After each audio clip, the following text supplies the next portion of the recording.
podcast. The Heidelcast. But the draw of physical sacrificial acts to cleanse and bring ease of conscience, you don't have to be Jewish to have that. Everybody had sacrifices all the time.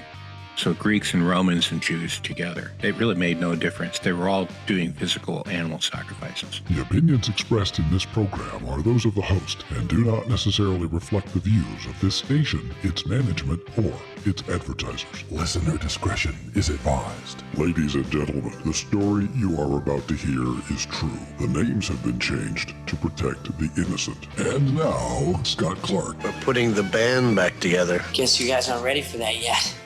But your kids are gonna love it. Come in.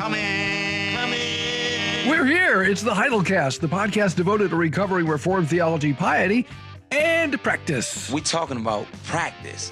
Not a game. We talking about practice. I'm a pastor and a church historian. This episode is for the week beginning Sunday, June 21st, 2026. We're brought to you by the Heidelberg Reformation Association. We exist to recover the Reformed confession and to help others discover it. We are at heidelbergrefformationassociation.org. Email or send a voice memo to heidelcast@heidelblog.net. At the tone, leave your name and message. I'll get back to you. Call or text the Heidel phone anytime at 760-618-1563. That's 760-618-1563. Apple Podcast comments. Don't forget to subscribe in Apple Podcasts or in any podcast app and give us a 5-star rating in Apple Podcasts, especially there because that helps people to find the Heidelcast. And if you leave a comment on Apple Podcasts, we will read it on the Saturday Super Friends episode. We're on YouTube at Heidelcast, where you can see the newest feature of the Heidel universe. It's Heidel Video. You can also see that at heidelblog.net/Heidel Video. Don't forget to check out the Heidel Shop at heidelblog.net/SHOP. Guess what? I got a fever, and the only prescription is more cowbell. Oh, thank you for the cowbell. We really need more cowbell. We're interrupting our current series, Rome, Constantinople, or Geneva, for a special interview with my dear friend Steve Baugh, who's in town to deliver the commencement address to the graduating class of 2026 at Westminster Seminary, California. Steve is Professor Emeritus of New Testament at Westminster Seminary, California, where he taught Greek and New Testament from 1983 to 2021. He's author of 2 Greek grammars. He is a contributor to the Zondervan Illustrated Bible Backgrounds Commentary. Did really good stuff in there that he did. And he's author of an outstanding commentary on Ephesians in the Evangelical Exegetical Commentary series, and that's published by Lexham, which is now a subsidiary of Baker. And he's author of Majesty on High on the Kingdom of God and numerous articles. He's a minister in the Orthodox Presbyterian Church. And we'll talk to him in just a moment. We'll return to the series next week. The best podcast, the Heidelcast. Hi, Steve, and welcome to the Heidelcast. Hi, Scott. Thank you. It's fantastic to have you here. I've been here before. Yes, I know, but it's I lived here 40 years. That's true. But I mean, you're here in the studio. Wow. And we're doing a Heidelcast, so that's wonderful. You're here in Escondido specifically to do or to deliver the commencement address. Yeah, surprising, shocking. I was really shocked. Well, I think people want to hear from you. Yeah. Well, I don't know. You're not sure why that would be. I can't figure it out. Well, that's exciting, though. We're very happy to have you. So, listeners, Steve and I are old friends. Really old. Yes, exactly. Well, Steve and Kathy adopted the Heidelfrau and me when we first came to Escondido as a student in 1984.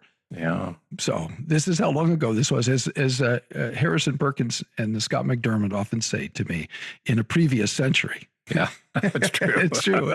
So we used to go, the Heidelfrau and I, and then some other friends, we would gather at Steve and Kathy's house, actually not very far from where we are now, not far from the seminary. Yeah. And we would get a 16 millimeter film projector. Steve would check one out from the library, and they had an extensive collection of films, and we would watch old Sherlock Holmes films and things by projecting the film onto a sheet. And then one day he came in, we would do this on a Friday night. And one evening he came in with an orange plastic box, and they had this new technology called a video cassette player. Yeah, magnetic tape. it was advanced.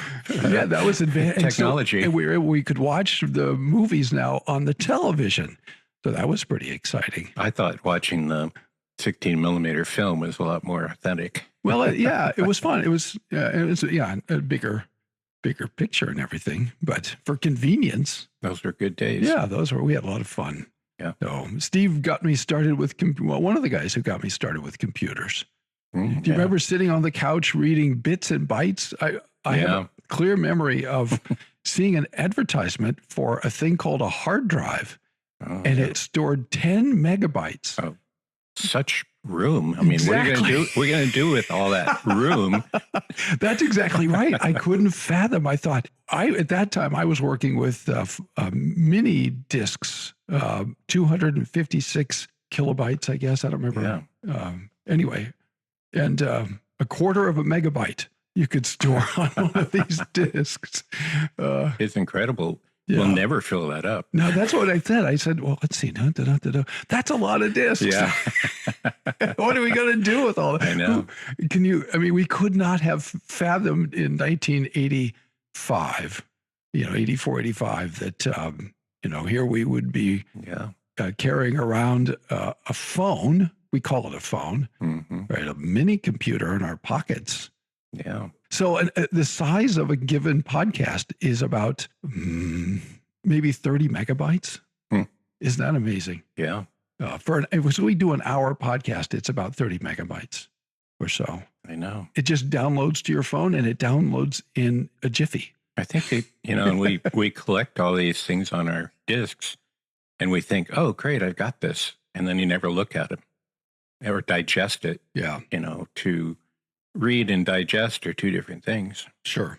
So we were just talking about and we'll come back to this, some resources on Hebrews. And so I was, we were talking about different electronic resources that I don't even remember the last time I looked at a microfiche or a microfilm, which is how we used to access those old texts. And now, in fact, I'm getting ready to work on a translation project, and the primary source for that is a series of beautiful photographs taken by somebody in Germany and posted by a German university, funded, I'm sure, by the German federal government.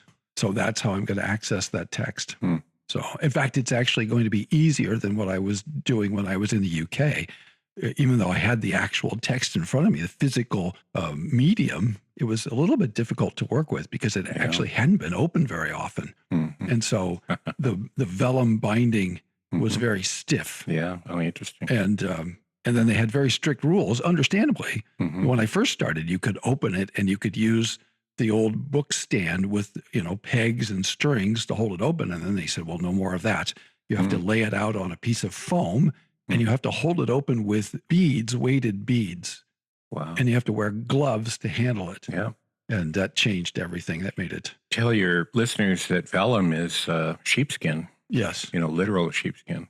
Yeah. So exactly. And so that's how I can tell when I've got a 16th century book, because those are all vellum bound. Yeah. And then by the time you get to the 17th century, you start to see boards, what we know, right? As books. And people who have never handled or seen those vellum, it's really high quality. It's a luxury item. Yes. And it's not rough and kind of what you expect an animal skin to be like. It was highly processed. Exactly. Really a tremendous way to preserve text. And actually, the text is beautiful. I don't think it had been used much, frankly. I didn't see much evidence. For example, Ursinus was an assigned text, and it was out on the shelves. It was chained to the shelf, so that was fun. So I knew where it was, and I didn't have to bother anybody to get a hold of it. I could just go to that desk, sit down, like a student had done in the late 16th century through the 17th century and so forth. You could just pull that off the shelf and lay it on the desk, with the chain, and then work with it. And of course, that was, the pages were soiled and the book was, a lot more beat up. But Olivianus was back in the stacks, and you had to have, fill out a piece of paper, and they wouldn't get it. They would go and get it for me, and then when I was done with it, they would put it away. But it was pristine. Ladies and gentlemen, Scott Clark. I've been reading a few more of those guys you're talking about from that era myself, not on vellum, but on, electronically, digital copies of their works. And it's amazing how much they knew, how much they'd memorized, how they're accessing the early church fathers. Yep. Even times when it just pops up in what they're saying. If you're reading Athanasius or Cyril of Alexandria, you actually know they've been reading that. And these are people, in the 16th, 17th century. Yeah. No, there's a tremendous amount of learning that has tragically been, to a certain degree, lost to us because we're just not, most of us, reading Latin texts. Right. That's why some of us have been involved in translation, trying to get that stuff out. So I just finished a series on Philippians, and one of the sources I used was Girolamo Zanchi's Philippians commentary. Oh, interesting. And very interesting stuff in there. And there were points where, I'm reading it, I'm thinking, oh, that's a really good point that I hadn't thought of. And there were some interesting things, some odd things I thought that he did. And I can't remember what text it was. He kept referring to a Syriac text of Philippians. I think that's right. I don't want to stop the episode to go pull it off the shelf here, but Patrick O'Banion did it. Oh, he did the translation and published it and did an excellent job. I mean, it's just really well done. So it's actually a model for that. That kind of work. Now he needs to do Hebrews, Bullinger and Oikolampadius. Well, that's right. And Coxeus and a couple of these other guys. Oh, there's just so much. I know, but people say sometimes that you Reformed guys, you're all about systematic theology. You don't really read the Bible. I've had that said to me. Oh boy. And it's just so unfair and untrue. And, my response is, I'm sorry you don't read Latin, because your ignorance of Latin doesn't mean that we didn't read the Bible. We have John Calvin's Systematics, the Institutes, basically. Yeah. I know it's an instructional text, but yeah. And yet people don't realize he wrote nearly a comprehensive biblical commentary series. 50 volumes. Yeah. You just don't have that in any other tradition where somebody's written these massive amount of biblical analysis. Yeah. I mean, the Lutherans wrote a lot of Yeah. commentaries.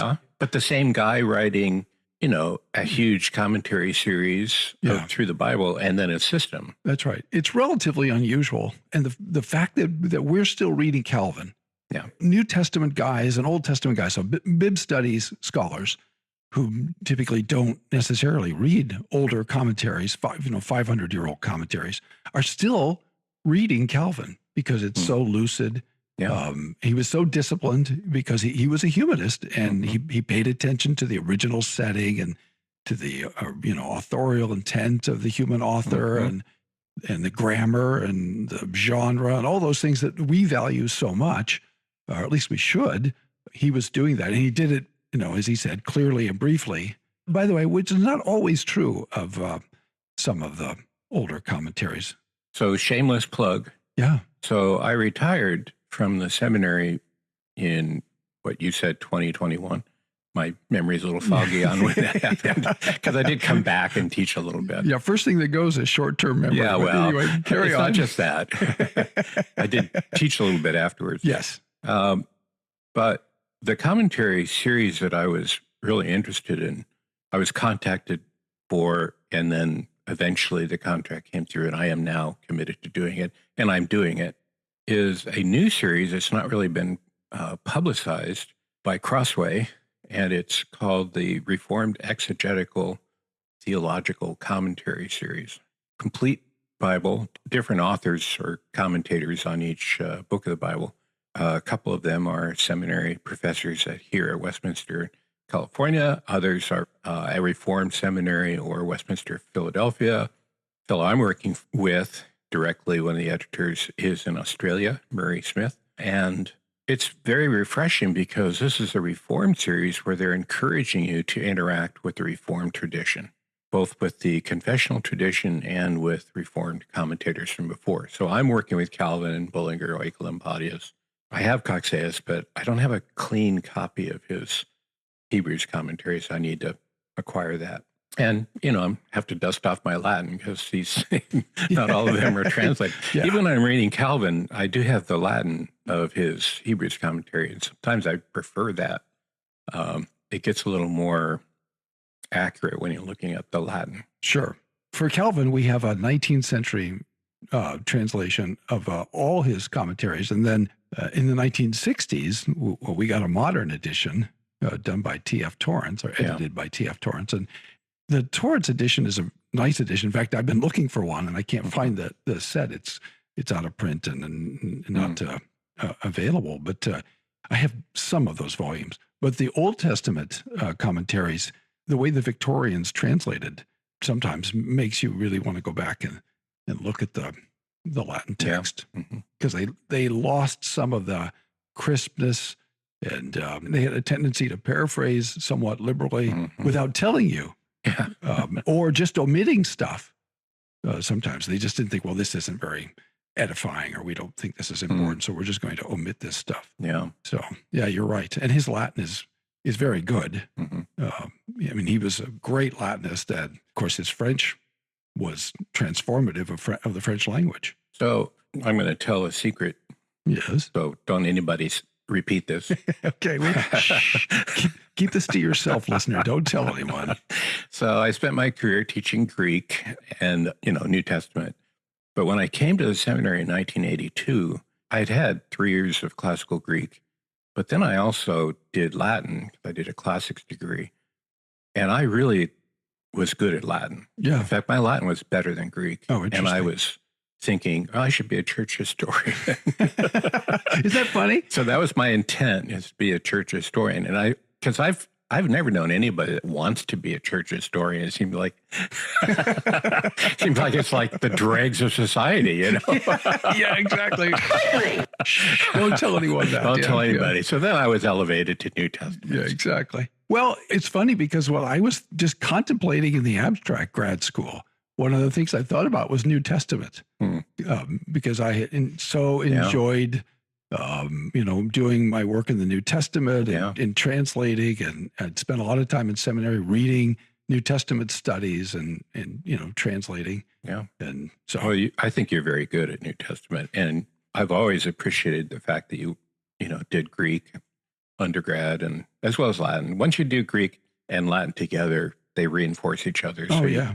you can figure out a lot more stuff once you have both those languages. That's true. And listener, and if you're thinking about this, and if you have kids, teach them Latin first. Yeah. What I tell students is Latin is Greek without the funny letters.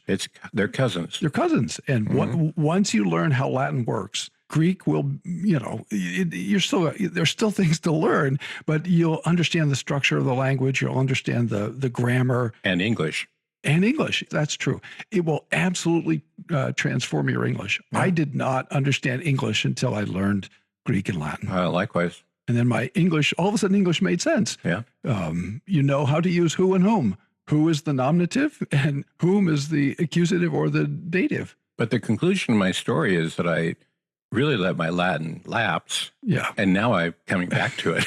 And I'm thinking, I should have been keeping this up all along. Well, you had some responsibilities. Yeah, so. I guess so. I mean, there's only so much we can do. Yeah. So. Well, I'm doing a lot of Greek, though. Yeah, that's exciting. I want to talk about the Hebrews commentary in a second, but let's talk for a minute about why you're here, which is to give the commencement address. Heidelcast. So by the time the listener hears this, the commencement will have come and gone, and it's possible that not everybody in the English-speaking world heard or has watched the commencement address. Yeah, I'm sure it's online. There'll be a link at wscal.edu. I'm sure there'll be something on YouTube and on social media. But give us an idea. So as we're talking, you haven't given it yet. So give us an idea of what you intend to say. Well, I've been through a lot of commencements and heard a lot of addresses. And the real problem is saying something memorable and useful. I mean, the students are on the eve of getting their degrees and going off, and they're not really there to listen to, another long speech. So I've cut it down from 3 hours to 2. Steve really does live in the first century. I really cut it back. In the first century, if you couldn't keep somebody's attention for 60 minutes, you were considered a failure. Pliny the Younger had a 7-hour speech in the Senate. Wow. And he was happy that everybody was awake the whole time and clapping at the right moment. So I expect a lot of clapping. Yeah, exactly. 3 hours, yeah. Oh, no. So it's very simple. So when I left the seminary, we determined to move back to Oregon, and really the Pacific Northwest, but I'm from Oregon, and we moved back there, not far from where I grew up. And I had intended to maybe preach a couple of times, maybe lead a Bible study, but really work on this commentary. That was why I retired, and what I planned to do is work on Hebrews, and which had been a life work. And it takes a lot of work, and as you get older, it just takes longer to get some basic things done. And then in the Lord's providence, this is really what I'm going to say, is the privilege of serving the Lord in the church came to me full force. And in the Pacific Northwest, we don't have very many churches at all. The county where we live is the least churched county in the country. Oh, wow. They advertise that on their website. So we have fewer churches in our county, or people going full-time to any sort of religious service at all in the whole country. Okay, and you said you mean the county? The county's website lists that fewer people attend any sort of religious service regularly than anywhere else in the country. Wow. Benton County. Can you tell from the text, the tone, is this a sales point? This is a good reason to move I think here? It's just information. Just a fact. Just a fact of the nature of the county. Wow, that is amazing. Yeah, I was surprised too, because it's it's in the middle of an agricultural area where you tend to think people are more conservative and religious. Yeah. Growing up, I think people were religious, but in a generic, mainline kind of sense. Yeah. I mean, what farmer doesn't believe in God? I'm sure there are atheist farmers. Yeah. At least they may say that. Yeah. But I've known a lot of farmers, and after you plant, right, you pray. Yeah. Because there's so many contingencies big time. that are completely out of your control. Yeah. So they grow a lot of interesting stuff there too. But yeah, anyway, I knew that. I knew they were low churched in that area because I'm from there, and I've been tracking it all this time. But it's been a little bit of a surprise. And anyway, the long and the short of it is, the Lord has placed on me all sorts of church responsibilities that I never anticipated. Yeah. So yeah, you ended up basically, and last time we talked, you were shepherding the congregation in Corvallis, and then trying to keep the church plant in Eugene going. And so you really had your hands full for, 2 years or maybe more? So I was in Corvallis, I was preaching nearly every Sunday for 2.5 years. Yeah. Roughly 2.5 years. I figure I preached 150 sermons. So I expected to do like 3 or 4 a year. Yeah. Yes. I did over, it's well over 150. That's right. Men make plans, which God directs their steps. That's my theme text of my life now. Yeah. And then the church plant in Eugene continued, and I continue there today. So the church in Corvallis called a pastor a year ago in August, which is great. He's a great guy, and they're doing well. And I have been relieved of that duty. I'll be there next month, just filling in while he's on vacation. But right now, I'm still quite active in Eugene. It's an hour away. It's an hour south. Eugene's actually the big city compared to Corvallis. Corvallis is about 60,000, and Eugene is like 280,000. So it's a pretty big town, but it's a place where we're planting a church, and the regional home missionary, Mark Sumter, is helping tremendously down in Eugene. So we're kind of tag teaming and working together. But I'm preaching there on average 2, sometimes 3 Sundays a month. Wow. And I was doing a Bible study up until a few weeks ago still, but we'll see how that works. We're getting a new place to meet, and I'm hoping to start a Sunday school, adult Sunday school. Wow. So you're still doing a lot of ministry. I mean, active ministry in the church. So that's on top. And then on top of that, you're working on this commentary. Yeah. So your work on Hebrews has been somewhat delayed, but enriched, I hope, by your, shall I say, immersion into basically full-time ministry. Well, yeah. And I think the thing for the convocation, which is actually tomorrow as we speak today, is that it's been a tremendous privilege. And the thing that's kept me going is Matthew 16:18. On this rock, I will build my church. And I'm going to, talk about that verse with the graduates. But that's what keeps you going is Christ building his church, which I don't know if you have thought about this, but you don't build a church. A church is an assembly. So it's a group of people. You call a group of people. You call an assembly or invite them or, something. But he's going to build it. So it's a temple church. Oh, interesting. And he chose that word church because it didn't tie it down to one location. It's a worldwide effort. And he's involved with building the church worldwide. And it's our privilege to be a part of that. And this is what makes our lives have value, is that he's allowing us to participate in that great venture. So it isn't what I expected. It's not what I've dreamed of. I mean, I've been a scholar all my adult life, and that's what I've dreamed about this Hebrews commentary for a number of years, and I'm really enjoying working on it. Yeah. But working in the church has also been just a tremendous privilege. And the people there are the sweetest Christian people you could ever imagine. So it's worth it for that, and that's the reward, dealing with them. You might not remember this, but I remember talking to you about a commentary on Hebrews when we were both in seminary. Oh, wow. So that goes back 40 years. Yeah, interesting. Yeah, exactly. So yeah, when you say you've been thinking about it for a long time, you're not exaggerating. Yeah. When we come back, we're going to talk about that commentary on Hebrews.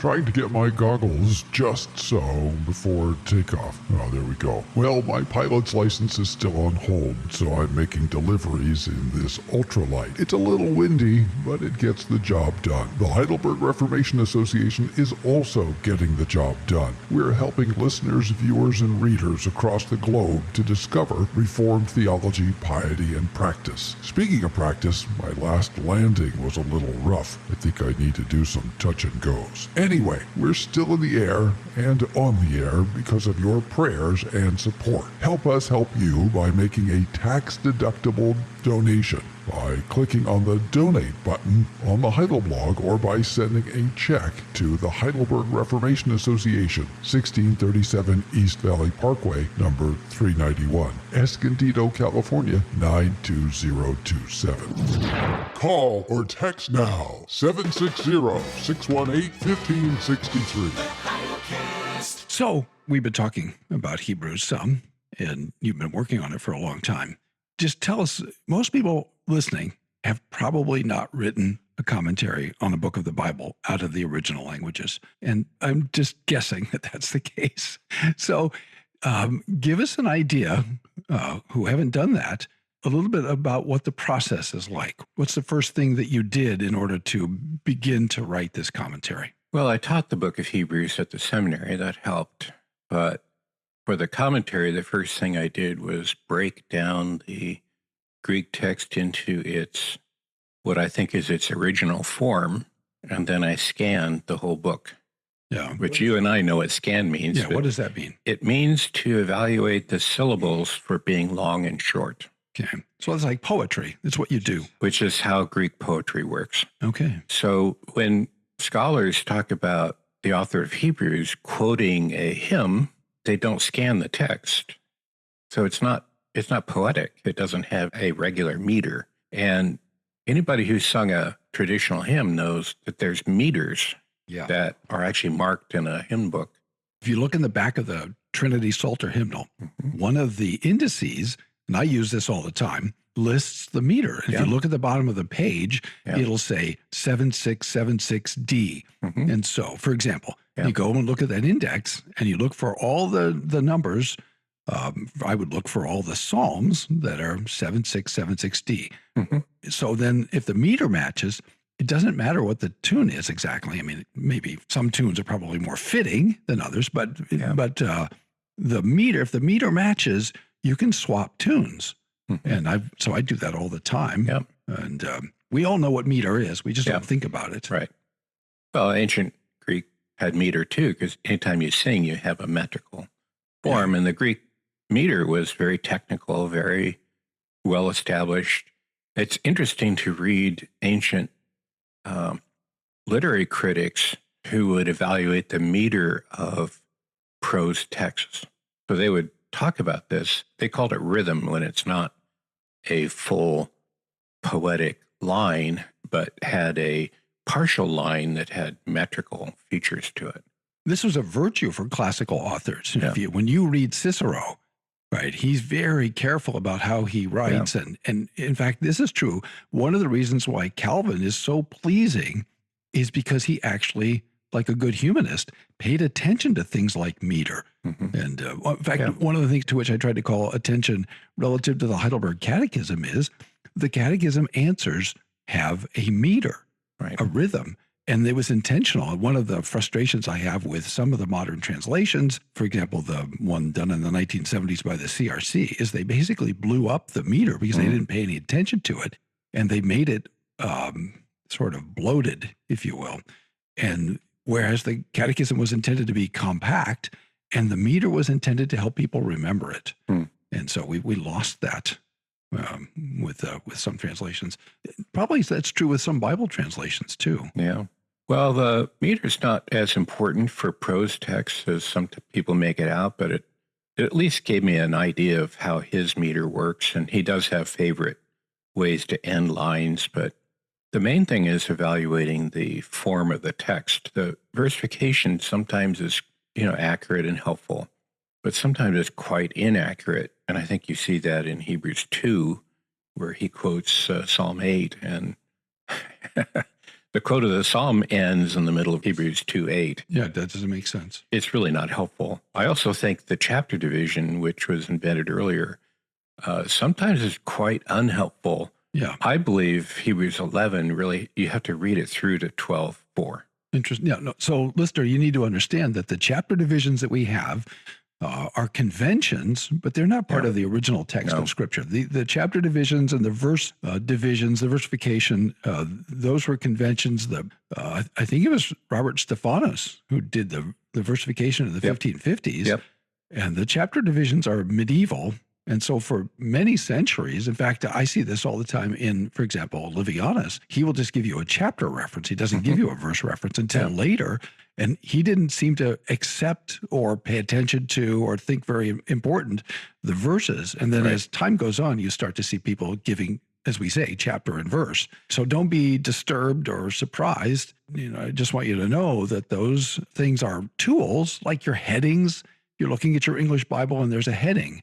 Well, that's an editor's idea to tell you what's in this section, but those headings are not from the Holy Spirit. So one of the things that the listener may be interested to know is the original author did give you indications of the division of his text, not verses, but he does other things in the Greek text to signal to you how to divide the text. And the author of Hebrews is very skilled at this. And he does it in ways that if you read ancient literary critics at length, as well as look at some of the Greek of what they're saying, you can't just read it in translation. You need to look at the Greek because they're doing it as well as talking about it. You see that Hebrews is doing that. He's doing stuff in an age when all the text was written without any spaces between words, no punctuation whatsoever. Capital letters. All capital letters. And in that system, they were presenting a text that was read and heard, and so they would signal certain changes in tempo and where you have a pause and emotion. Oh, interesting. This is the thing that I've been impressed by with his emotion that comes out. And sometimes he's he's irritated and sometimes he's excited. So you read chapter 12 where you get this stream of, verbs one after another, just this coming out of the, did I say 12? It's the end of chapter 11, excuse me. Yeah. Where he talks about the saints of old and he just speeds through all of their experience very quickly. And you can tell he's excited about this and he's like piling it onto us. It's very noticeable in the original. But let me give you an example of this. So in Hebrews 2:1, here the first division is fine. He has basically 2 lines. For this reason, it's necessary that we pay more careful attention to the things we've heard. So that's a rather long line. And what I did is I counted all the syllables. This is how you do it. Ancient people talk about this. You count the syllables. And then the next line is, lest we drift away. It's 8 syllables. So this is called a falling bicolon in the ancient text. That sounds like a bad medical condition. Doctor, he's got a falling bicolon. Well, prep him for surgery right away. Sorry. Okay. If your listeners want to check whether I'm just being odd, which I am, I'm quite odd, I admit it. No, you're doing the work of a scholar. Listener, just in case you weren't sure, this is what real scholarship sounds like. Well, this is how it's done. If you read Christian Doctrine by Augustine, he evaluates Paul and his rhetorical skill, and he does exactly what I'm talking about.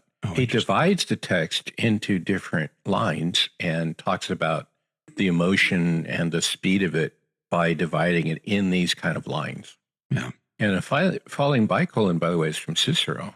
I still remember reading Latin with my professor who said, that's a rising tricolon. Tricolon, yeah. I didn't know what they were talking about. But I still remember that from the 1970s. So these are categories that existed when the writer to the Hebrews was writing. And these are things of which he was trained in this. Yeah. He's a skilled writer. And this is his training of someone skilled in writing ancient Greek. This is the best Greek we have in the New Testament. Paul is very good, but he tells you, I didn't really revise what I wrote. I didn't really care about sophisticated in form. So I have a lot of things where I'd have to clean it up. But I have another trip I have to make. So I need to wrap this up because I'm going to miss my ship to Macedonia or something. But for Hebrews, this is just natural. So this is somebody who's been trained for many years. Basically, you should think he went through grad school on public speaking. Yeah. And that includes writing. And he's doing this stuff naturally. So the Hebrews 2:1, that's not the only place he does this. Yeah. And other things like that. It's very common. And there are other things I would talk about, but then people's eyes would cross.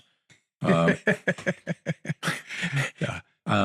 is the preparation for writing the commentary. Just have a good handle on the Greek. I've been doing lately some other stuff I should have done earlier, but I'm doing now. Just getting the whole, everything, how it all fits together. I have an outline and other things, but I'm perfecting it. I've started writing. I'm really, I finished Hebrews 1 through 3, which is a big deal. So in manuscript, that's like 50 pages and 300 footnotes. Wow. So it's a big project. So this commentary is going to be a substantial work. This is not just going to be 2 volumes. Oh, wow. Okay. They've given me 2 volumes. 1,100 pages total. Wow, that's fantastic. So I'll have to cut it down probably from what I'm doing. Nobody should publish 1,000 pages. So that's crazy. Who does that? Who does that? So this is what happens when you work on things for, years and years. Yeah. And get a chance to learn all these things. This is fantastic because this is the quality of work that we need. I mean, because obviously you're paying attention to really every facet of the text, the grammar, the genre, the Greek, the meter, the sentences, and all that stuff. But you're also very interested in paying attention to the theology of Hebrews, very much so. which is, a marvelously deep sermon, right? Do you still think it's a sermon? I don't think it's a sermon as much as an epistle that has a literary character. Oh, interesting. And was written to be read out loud. I do know about people holding to it being a sermon, but it's not something he presented somewhere, wrote out, and sent to this congregation. Yeah. So he's sending it to a congregation with a point. Yes. And then whoever is going to read it to that congregation has to be skilled enough to convey the nuance. But I think every talented, skilled, trained author in the ancient world is writing it to be rhetorically effective. And to be read out loud. Right. And that's why it appears to be a sermon. Okay. That's interesting because, listener, you should know, if you don't, maybe you know this, that virtually all texts in the ancient world were read out loud. Yep. You know, if they were for popular consumption, or if maybe not even, if somebody might be, reading something out loud or giving a discourse in front of an important person. This is what I think happened with what we call the Epistle to Diognetus, and it's really an address given to Diognetus. And so it's very carefully crafted, and everything is structured just so to have a certain kind of rhetorical effect. And this isn't sophistry. This is just the way things were done. This is how communication happened in the ancient world. If you didn't do this, you were not considered serious. Yeah. You were just presenting something for popular consumption that didn't have any significance. Yeah, any weight, any gravity. Right. So we talk a lot about in politics, so-and-so has gravitas. Right. So a work had to have gravitas, some weight to it, some care. That's fascinating.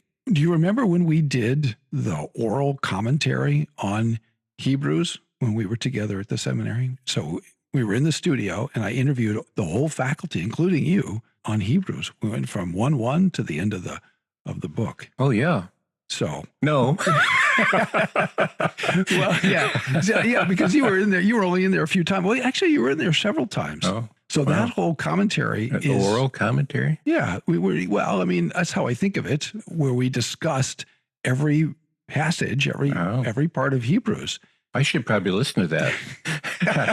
I would know what to think. Well, you could. Well, you know what you said anyway. Oh my, I've learned a few things since then. Well, that's where I was going. So that's what I'm sort of tracking, is how your thinking has changed. But listener, if you want to hear that commentary, you can go to heidelblog.net/office-hours.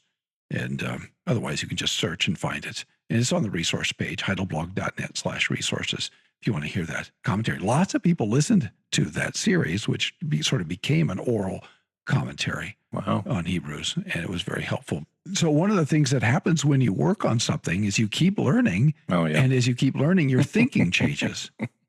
So how has your thinking changed about Hebrews over the years? Going back to all the years ago when you were introducing me to Gerhardus Voss and the triangle. I still remember we were in the workroom, the library workroom, and you were drawing the triangle, Voss's triangle, with your finger in the air, talking about the eschatological and the historical and all of that. I have not changed on that at all. In fact, I think that's part of the key to understanding the book of Hebrews. I think he's doing that. And I think to understand him better, you have to understand what he's assuming. And that's a big part of it. Okay. And then that comes out. It comes out in various places. So it's not a hypothesis as much as an exegetical conclusion from places where he shows that's what's driving how he says that. So the interaction of covenant, priesthood, and people in 7 through 10, that's the triangle when you evaluate it. Oh, nice. And because covenant brings people near to God, because you have the covenant bond, I will be your God, you'll be my people. Yeah. But you can't have that without a priest with a fallen people. So how can God dwell in the midst of his people without a priest? And then the people. So we're brought near. So we're approaching God through the priest. So Hebrews is very covenantal. Oh, big time. And so that's why Voss called it the Epistle of the Diatheke, the Epistle of the Covenant. You really can't understand Hebrews without grasping the covenant theology of Hebrews that really shapes it and underlies it. So one place where it doesn't appear to be covenantal is 2:1-4, where he kind of sketches out new covenant revelation. Yeah. But it's covenantal because these are stipulations. You're liable to them. Tell us about the setting. What do you think the setting is for Hebrews? The occasion, and when do you think Hebrews was written? I think it was written right before the fall of Jerusalem sometime. So in the 60s, he's writing from Rome to an audience somewhere else. Do you have a theory? There's no way to know. No, so you're not thinking about that. I just don't think you can demonstrate it. Do you think they're Jewish Christians? I think they're predominantly, but at that stage, you don't have really an unmixed Jewish Christian congregation anywhere. Okay. I think the Gentile work of Paul had set in so strongly. They could be in Jerusalem, but even then you'd have proselytes and, Gentile people coming in, because after the Jerusalem Council, I mean, that's what's happening. Yeah. That's why there was a Jerusalem Council. What are we going to do with the Gentiles? Right. But the draw of physical sacrificial acts to cleanse and bring ease of conscience, you don't have to be Jewish to have that. Everybody had sacrifices all the time. So Greeks and Romans and Jews together. It really made no difference. They were all doing physical animal sacrifices. I mean, all the time. Sure. This is their whole life. So that's important because not everybody knows that. Most Christians have some grasp of what's happening in the Bible, but they probably don't have a deep appreciation or understanding of what's happening in the pagan religions in the first century, within which, the New Testament church is being formed. Yeah, well, you can see it. If you're reading 1 Corinthians, you can see Paul talking about pagan sacrifices and eating meat dedicated to idols. That's just common stuff. Yeah. Well, for you, because you live in the first century. But that's important to know that Paul was, so he says to the Corinthians, look, if you go to somebody's house and they have you over for dinner. Or go to a temple. Yeah. Oh, interesting. Yeah, he actually says that. So as long as they don't say, look, this dinner is dedicated to the gods. Right. Yeah. It's okay. It's a common meal. But the moment they say this is a sacred meal. And are looking at you to see what you're going to do. Yeah. Whether your Christianity is real or not, and you have objections to that, then Paul says, well, don't eat the meat. Yeah. Then you have to say, I'm sorry, I can't participate in this because we have a sacred meal in Christianity. Right. It's the Lord's Supper, but I can't participate. But because you told me this, everything that everybody ate, basically, all the meat, some butcher was dedicating that to the gods in the shop. Yeah. It wasn't like you could go to the shop and buy meat that hadn't already been offered, which is why some people were troubled in their conscience and maybe could potentially be tempted to fall away and go back to paganism. Right. And Paul says, well, when it comes to that, you can't put this person's spiritual well-being at jeopardy for the sake of your Christian liberty. Right. But otherwise, if it doesn't trouble you and you understand that these gods are not real, then you're free to eat. Right. But that's right. So the religious background surrounding them is really important to understand. Well, and no cleansing of sin and conscience without actual bloodshed that you can participate in. You have to smell the barbecue. Yeah. You've got the smells and bells. And that's real religion to them. That's right. And in Christ, you have somebody who disappeared. And he's ascended to the right hand of the majesty on high. That's 1:3. And he's gone. So what happened? Yeah. And how is our priest operating to sacrifice for us repeatedly so that we can actually have removal of sins that I commit today? Yeah. That's the question that's driving Hebrews, and he's answering it. He's saying there was one sacrifice. Yeah. This is the archetype sacrifice. Yeah, and that's why he's a Melchizedekian priest, right? He says, look, the Levitical priesthood is done. We have a Melchizedekian priesthood. It's an eternal priesthood. By divine oath. In fact, the law rested on the priesthood. Right. And when the priesthood changed, and it has changed, the law changed. Right. And Jesus is the temple. He's the lamb. He's the priest.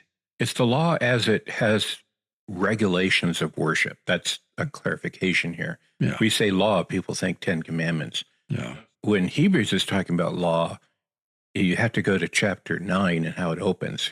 He says the law has regulations for worship, Yeah. and he details the whole tabernacle setup. So the religious laws, Right. the temporary Yeah, laws. we say ceremonial law. Yeah, the It's fine. ceremonial laws and by the way, the judicial laws. Right. Those are all temporary. Yeah. And the moral law is being grounded in the nature of God. Right. That doesn't go away. No. And of course, our Lord Jesus repeated the moral law.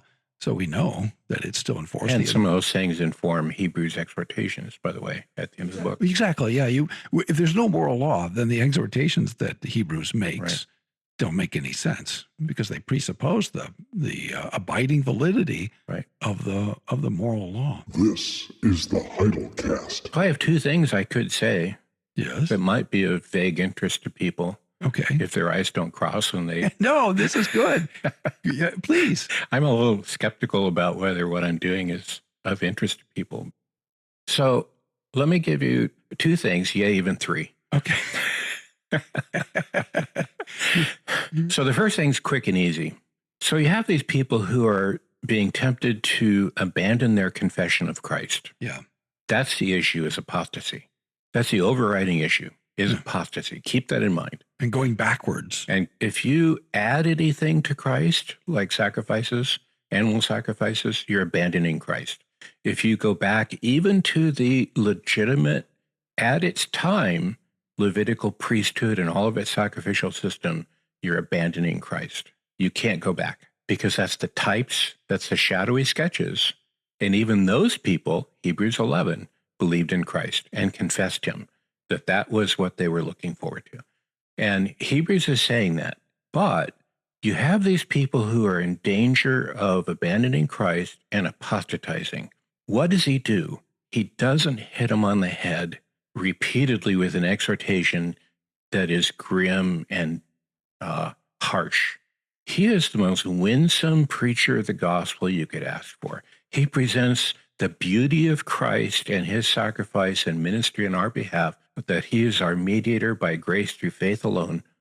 And you can't abandon this beautiful Savior who has come down and given us himself that we might live before God forever in full cleansing of conscience, all of our sins done away with on that one sacrifice on the cross. That's what he does. He wins them back to Christ with the gospel. Yeah. This is a very gospel-soaked work. Oh, it is. I mean, you guys, he says, you're thinking about, some of you are thinking about going back to the types and shadows when, and Moses. And look, Moses was looking forward to what you have. Yeah. It doesn't make any sense to go back to, away from the thing to which Moses was looking. Right. Moses walked away from the riches of Egypt. Right. And he's very pointed about that. Yeah. For Christ's sake. Right. To suffer for Christ and with Christ. How amazing is that? Yeah. By the way, which tells us a lot about how he thinks about the unity of the covenant of grace, right? The unity of the history of redemption. There's one household, and Moses was a servant in the house. Look at Hebrews 3:5. Moses was a servant who's faithful in the household that Christ is the builder of, as testimony of the things that would be spoken. Yeah. So Moses is testifying to Christ. And Abraham was looking forward to the resurrection. Mm-hmm. Abraham was looking for a city whose builder and maker is God. I mean, if you want to understand the Old Testament, listener, you need to know the book of Hebrews. Mm. If you want to know why you shouldn't become a Roman Catholic, you need to read the book of Hebrews once for all. Right. By the way, if you want to know why you shouldn't be dispensational, the book of Hebrews. This is such a marvelous gift from God of the book of Hebrews. So that's the first thing. Yeah. Second thing is, I think if you were to ask the author, well, what is it you're talking about? What's your theme? He would say, oh, I told you that in 2:5. So it's not to angels that he subjected the world to come, concerning which we are speaking. Mm. He says, oh, I told you what I'm talking about, the world to come. Yeah. That's the theme. Eschatology. Yeah, it's the world to come. That's what Christ has brought in. He has brought in the world to come. And then he launches into basically Christ's second Adam. You get this, and, your friend Harrison Perkin will perk up here. No pun intended, because he writes about properly in Hebrews, the rest is taught to Adam in the tree of life and the Sabbath in the original commandment. Promise, consummation. Well, this is what the world to come is. And that starts here in Hebrews 2 with Christ's second Adam, bringing in the glory of the consummation existence that he is going to share out with his brothers, who then are also his children. Yeah. And what did that cost him? He had to be made like us in every way, flesh and blood. Yeah. So that he could die. So, again, isn't that amazing? To go backwards, to turn away from that, because they've tasted of the powers of the age to come. Right. And then to walk away from that is to trample underfoot the covenant and the blood of Christ. Right. So that the eschatological ultimate final reality broke in. And to turn away from that is to turn away from the ultimate final, to use the $10 word, eschatological reality. Yeah, and this is everywhere. He talks about the consummation, but it's at the beginning. He says, well, formerly, God spoke in a great variety of detail by the prophets, but now in these last days, he's spoken to us by the Son. So the last days, to listen to some Christian teachers, they've got a secret knowledge about when the last days are coming, and, they're here now, and send me $29.95 and I'll tell you all about it. No, read the book of Hebrews. It's been the last days since God the Son became incarnate. Right. It's pending. Yeah. The consummation is just right around the corner. It's only been 2 days since he left. Yeah. Because 1,000 years, 1,000 years is like a day to the Lord. Exactly. And so it's been 2,000 years. It's just 2 days to him. Yeah. And why is he waiting? He's unwilling for any of his children to be lost. So he still has people that he's calling to himself. He's a good amillennialist. Yeah. He's waiting until all the elect are saved, brought to new life and true faith. Right. And then the end. Which is said quite overtly later in Hebrews. So it's all in Hebrews. And you have a third thing. Oh, the third thing. When you're interpreting anything in the book of Hebrews, it's all one thing. In Paul, like 1 Corinthians, you have different topics. So he'll have a section that's, one topic. He might come back to it, but it's kind of divided into a topical presentation. You can segment Paul. You can segment Paul. And Paul he really moves around a little bit and brings in other things he wants to say to kind of establish the foundation of the church on different topics. So it's, a little more systematic in that way. Hebrews is very systematic, but he's really just talking about one thing the whole way. So when you're interpreting something in chapter 7, you have to go back to 2 to see the connection that he's drawing. Because he's laying out things early on that he's going to develop. And when he develops it, he's adding on. So I talk about Hebrews being additive. He's just adding more and more on the same topics that he's brought up already. So your discussion of chapter 2 is going to be, really central to the commentary and central to your understanding of the commentary. And since it's 50 pages for Hebrews 1 through 3, chapter 2 is going to be a substantial bit of work. Yeah, well, I don't know, by then I'll be petered out. I'll be so tired. No, you will be energized by your work. So for you, the reader and listener and the preacher needs to pay very careful attention. You don't just blow through chapter 2 in order to get to chapter 7. Right. You need to really listen to chapter 2 in order to understand 6, 5, 6, 7, 8, 9, 10, 11, 12. Yeah, it's all interconnected. The story you have just heard was true. Only the names were changed to protect the innocent. That's it for this episode of the Heidelcast. Join us next time as we resume our series, Rome, Constantinople, or Geneva. Thanks to Steve Baugh for appearing on this special episode of the Heidelcast. Don't miss an episode. Subscribe in Apple Podcasts or in any podcast app, or find us on YouTube at Heidelcast. Don't forget to check out the Heidel Shop at heidelblog.net/SHOP. Email heidelcast@heidelblog.net. Call or text the Heidel phone anytime at 760-618-1563. That's 760-618-1563. Or send a voice memo to heidelcast@heidelblog.net. Remember, the Heidelcast may be cheap, but it isn't free. When the coin in the coffer clinks, the cost of bandwidth shrinks. Copyright 2026. All rights reserved. This is a Heidel Media production. This is the way. All right, that's it. Let's roll. Hey. Let's be careful out Good night, Jet. Nothing is over until we decide it is. Silence! I kill you. I'm out of here. We're a little late. Good night, folks. Well, Gracie, say good night. Good night. Good night, Mrs. Calabash. We're heavy. Ladies and gentlemen, Elvis has left the building. It's the end of the program. Roy Knapp is at the chimes. Good night, all. We'll be with you tomorrow. Tune in tomorrow. Same bat time, same bat channel. Adjusting the Wayback Machine, Sherman and I were quickly on our way. From the Rock of Chicago, the Chris Eric Stevens Show. WLS Chicago. On the Big 89, and this was number one in the year of 1969. Spirits right out of the sky. Snap on you with Norman Greenbaum at WLS.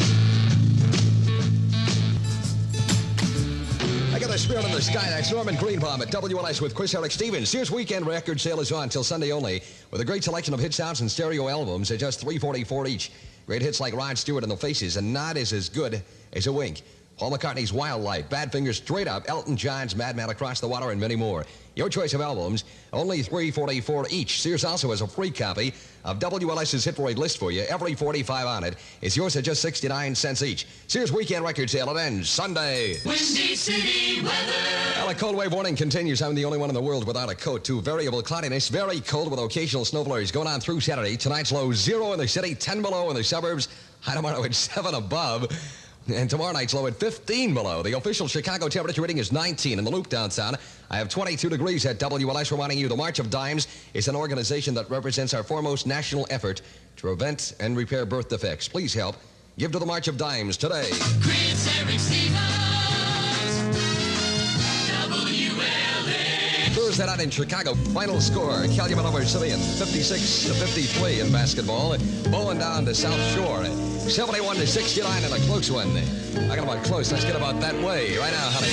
Drowning in a sea full of love. Joe Simon. I've been down one time, made me cry all night. You got the kind of love that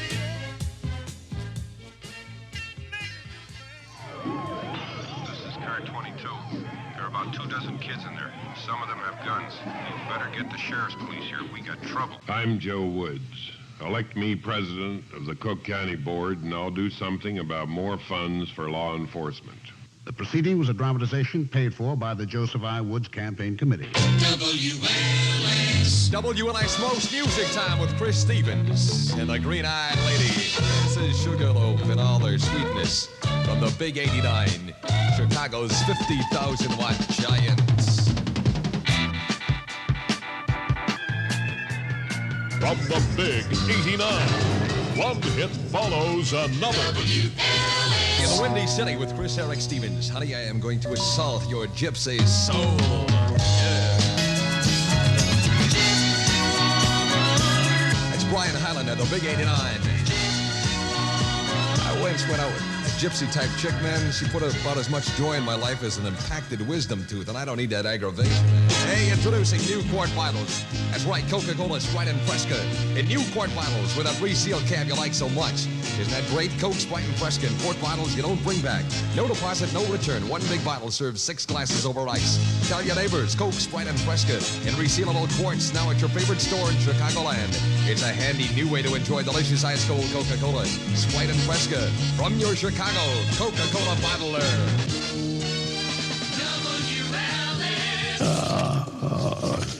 I'm stopping now. The best podcast